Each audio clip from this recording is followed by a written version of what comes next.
Millicent Omuya machini karka wach mar siasa matrage ne winjo kanyo kaka George Natembeya oloso deponi dierian siasa materore piny Kenya sani to igere koso en moro ma imanyo unity manyaka sani pok oyudo gadiere gwenge mag himbo mar piny Kenya machini.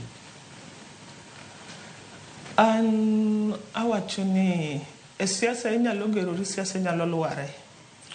To karango gi frustrations moko ma samoro ne sirkal kete,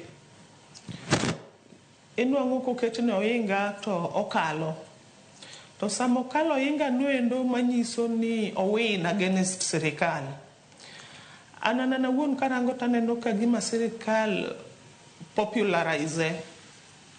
To nikech ing'eni is coming out stronger despite frustrations mokadhe. Mana kaka nyawadwa wacho gini miye thuolo ma kotieko chopo kucha cha sirkal bro wacho ni tieko ng'ani otamowa.